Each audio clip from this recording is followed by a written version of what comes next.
Boa noite. Boa noite. Joaquim Levy afirma que impostos devem ser vistos como investimento. Standard & Poor's também reduz a nota da Petrobras, de bancos e de empresas brasileiras. Supremo suspende mais uma vez votação sobre porte de drogas para uso pessoal. Radares móveis começam a fiscalizar motos nas marginais Pinheiros e Tietê.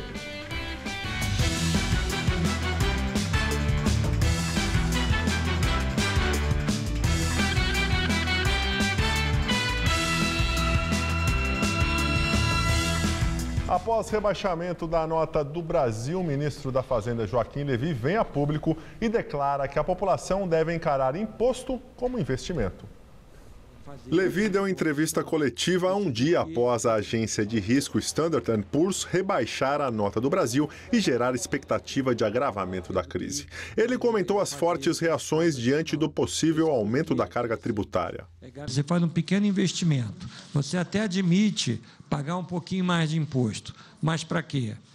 Para você conquistar a tranquilidade de que a nossa economia vai ter condições de não ter surpresas, não ter tropeções, e com isso a gente poder crescer mais e mais rápido. E aí é uma aritmética. Talvez você tenha que pagar um pouquinho mais de imposto, mas com isso a economia cresce mais rápido. A gente não deve ser vítima de uma miopia na questão dos impostos. Sobre o anúncio da Standard & Poor's, Levy disse que a mudança terá impacto sobre as condições de crédito da economia brasileira.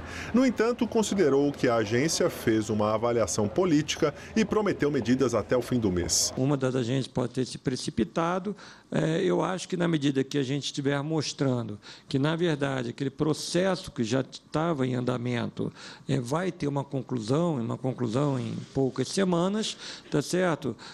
Eu diria que o afã de mudar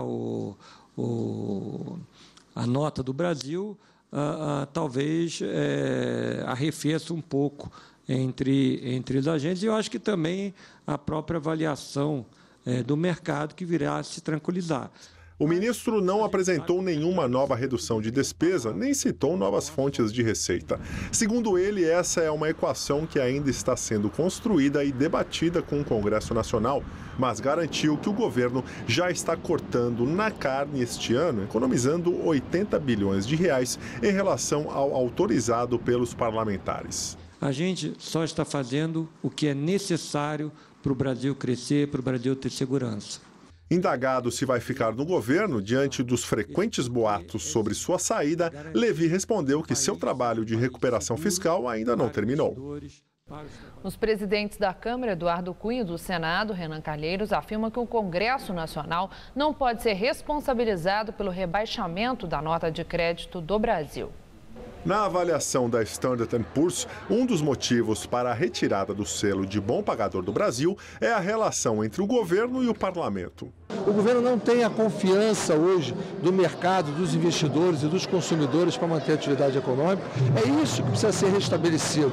Nós temos que fazer o dever de casa, fazer as mudanças estruturais, dar consistência e eficiência ao gasto público. O Congresso tem colaborado e vai continuar colaborando, vai fazer a sua parte. Para o presidente do PSDB, senador Aécio Neves, o país vive o caos anunciado. Mas o governo se acovarda. Nós temos hoje uma presidente sitiada e um governo que, na verdade, não governa mais.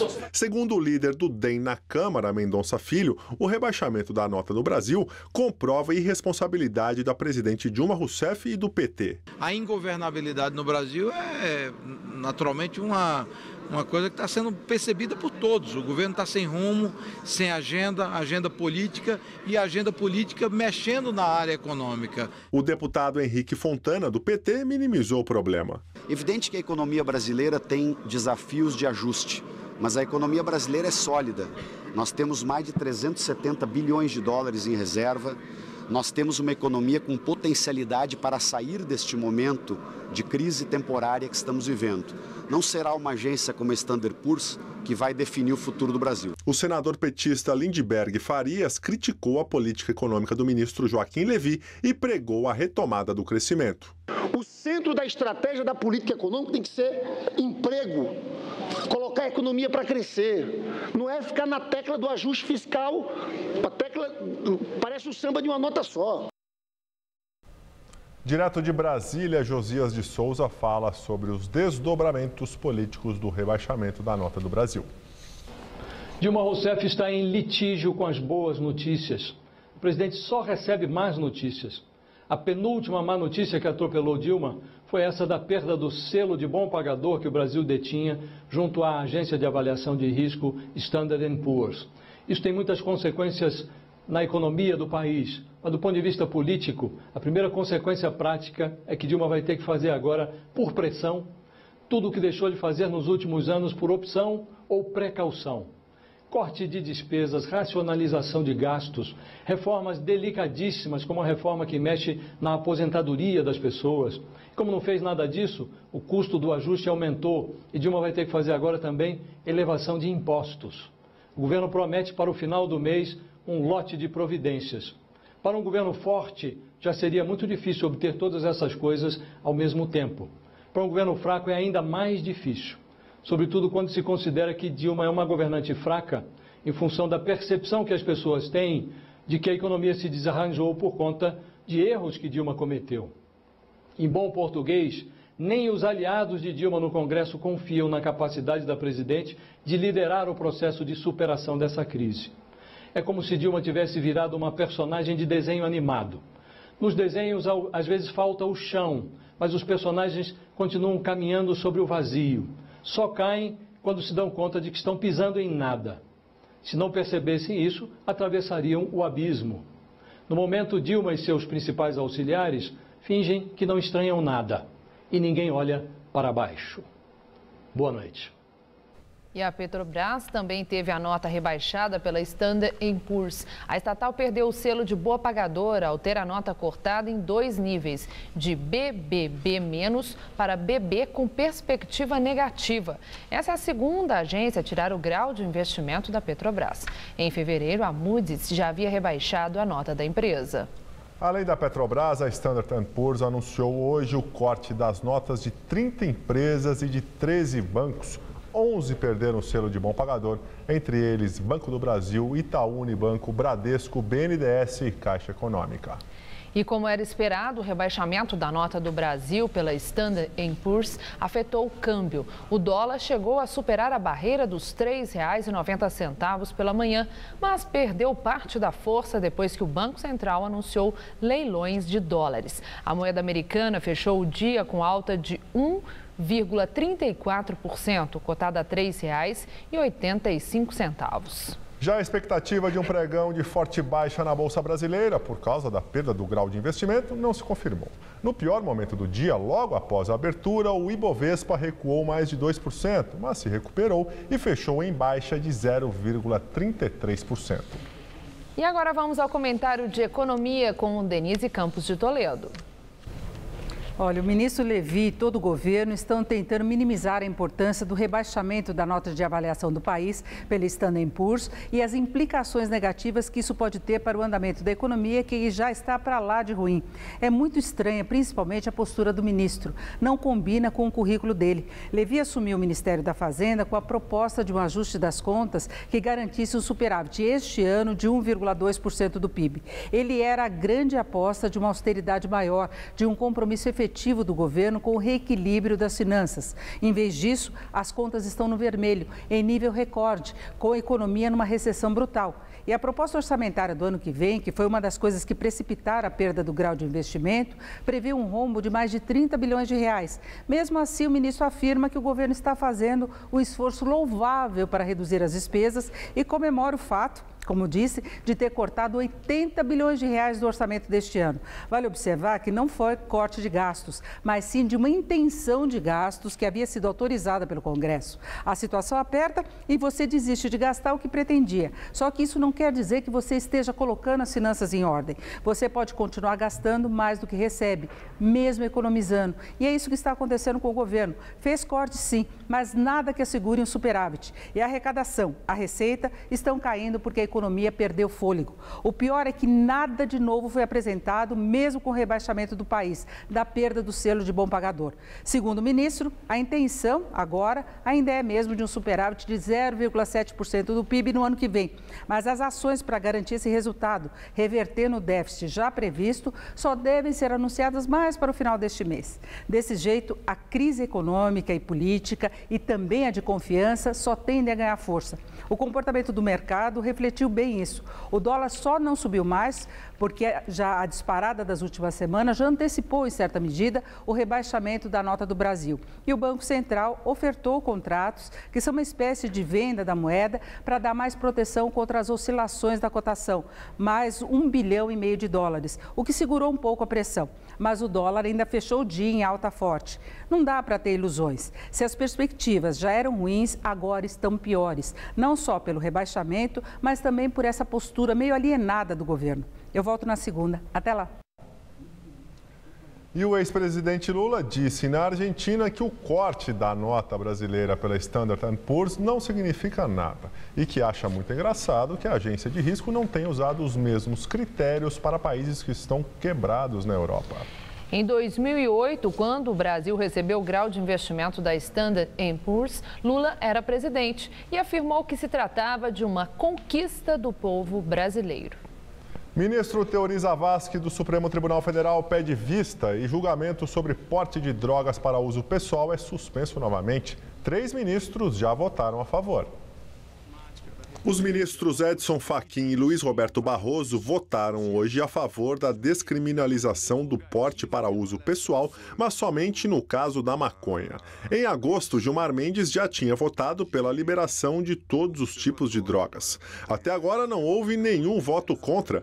Em seus discursos, os ministros do STF demonstraram preocupação em distinguir usuários de traficantes. Barroso sugeriu parâmetros que valeriam até o Congresso legislar sobre um critério definitivo.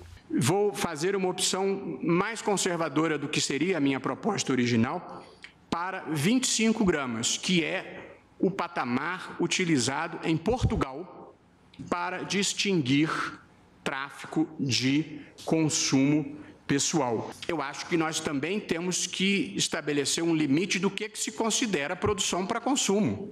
Eu estou simplesmente importando a fórmula que se adota no Uruguai, que é a de 6 plantas fêmeas. Ainda faltam os votos de 8 ministros para uma decisão final. O julgamento teve início em agosto e já foi suspenso 3 vezes.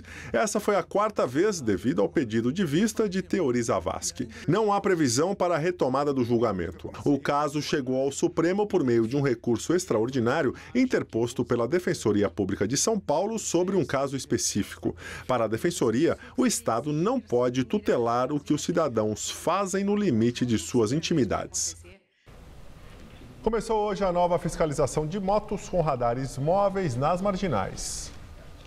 Os radares móveis voltaram a funcionar nas ruas de São Paulo, agora não mais operados por funcionários da CET, e sim por guardas civis metropolitanos a partir dessa quinta-feira. O foco da prefeitura é fiscalizar a velocidade das motocicletas, porque muitas vezes elas não respeitam a velocidade máxima permitida, porque os motociclistas conseguem escapar dos radares fixos das marginais. É que a maior parte desses aparelhos só registra uma placa da frente do veículo e as motos têm identificação na parte de trás. São ao todo 10 radares móveis em formato de pistola, 5 na Marginal Tietê, outros 5 na Marginal Pinheiros. São 38 pontos diferentes para a atuação e que podem ser modificados a qualquer momento. A justificativa do governo para essa ação agora é que nas 6 primeiras semanas de velocidade alterada aqui nas marginais foram 116 acidentes, só que 82% deles com motos. Daqui a pouco, os detalhes da previsão do tempo para o estado de São Paulo. E destruição no Japão. Tufão deixa mais de 140 mil desabrigados.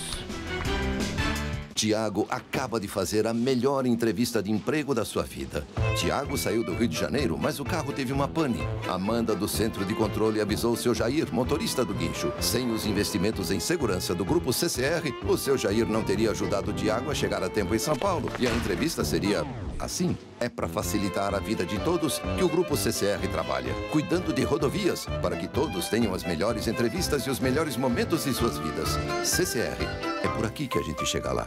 Buscando felicidade, Gardenville Itu. O melhor investimento no lugar perfeito para seus melhores dias. É a segunda fase de vendas em condições muito especiais. Loteamento fechado, com segurança, lazer, na melhor localização de Itu, a apenas 5 minutos da matriz. Infraestrutura completa e obras aceleradas. Aproveite condições especiais de lançamento. Parcelas a partir de R$ 1.499. Ligue agora mesmo, 4013-9393. A felicidade não pode esperar. Com parcerias público-privadas e novas concessões, o governo federal vai investir mais de 198 bilhões de reais em 7.000 quilômetros de estradas, 7.500 de ferrovias, novos arrendamentos de portos, terminais de uso privativo e 4 aeroportos. Uma infraestrutura de transporte mais integrada e moderna para escoar a produção com menor custo, mais agilidade e competitividade.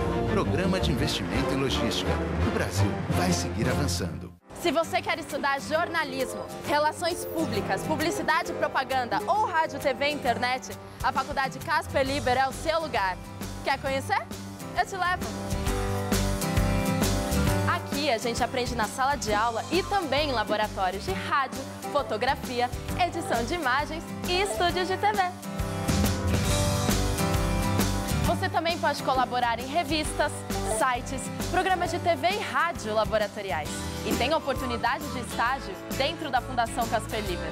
São mais de 60 anos de tradição numa localização incrível. Faculdade Casper Libero, formando os melhores profissionais da comunicação. Quer saber mais? Acesse nosso site. Hoje no Todo Seu recebo duas beldades. Uma delas comanda o musical, a talentosa Lia Soares. A outra é atriz, modelo, apresentadora. Não vou falar o nome dela para não estragar a surpresa, mas você vai adorar o papo. Tem ainda as estreias do cinema com Christian Peterman e gastronomia de primeira. Pode deixar anotado, Todo Seu é hoje, 10h30 da noite, como sempre, vou estar aqui te esperando.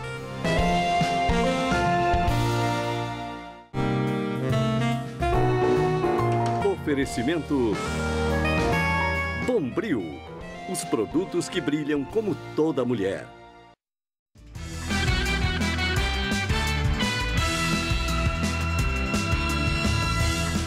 Aeroporto de Congonhas suspende operações por 1h30 devido à falta de luz na pista.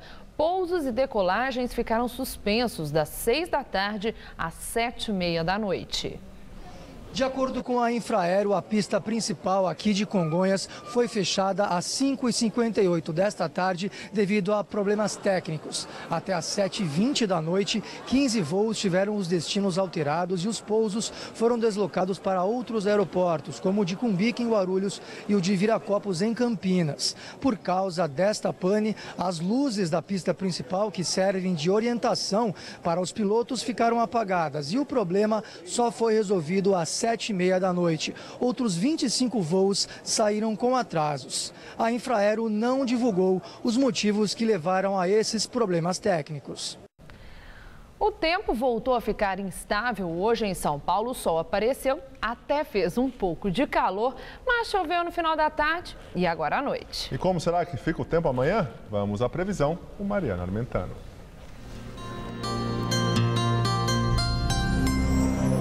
O tempo volta a mudar em todo o estado e a semana deve terminar com chuvas em todas as regiões paulistas. Isso por causa da frente fria que avança pela costa, espalhando nuvens bem carregadas por todo o estado. Com o tempo mais fechado, as temperaturas vão cair até no interior. Amanhã não faz mais que 22 graus em Marília e em Presidente Prudente. Já na faixa norte, apesar de também chover, o sol aparece e os termômetros chegam à marca dos 27 graus em Franca, dos 25 em Barretos e dos 26 graus em São José do Rio Preto. Aqui na região leste, o que inclui o litoral e a Grande São Paulo, as temperaturas ficam mais amenas e pode chover forte, inclusive sobre as represas, onde a gente realmente precisa de chuva. Vai fazer só 22 graus em Campinas, 23 em Santos e em Sorocaba. E aqui na Grande São Paulo, mínima de 15 e máxima de 20 graus nessa sexta-feira. Tufão provoca inundações no centro do Japão. Mais de 140 mil pessoas foram obrigadas a deixarem suas casas. As autoridades japonesas emitiram alertas durante a madrugada de uma chuva que acontece uma vez a cada 50 anos, para 5 milhões de pessoas em áreas a leste e norte de Tóquio. Na cidade de Joso, a 60 quilômetros da capital, o rio Kinugawa rompeu uma barragem e transbordou. A casa inteira foi arrastada. O homem se agarrou ao poste. Os moradores subiram nos telhados para escapar da correnteza violenta. Os helicópteros fizeram dezenas de resgates dramáticos. O casal de idosos foi içado junto com os cachorros. O governo decretou alerta máximo. Não há ainda informações sobre mortos. A edição das 10 do Jornal da Gazeta fica por aqui. Uma boa noite para você. Fica agora com o Ronivon no Todo Seu. Uma ótima noite para você e até amanhã.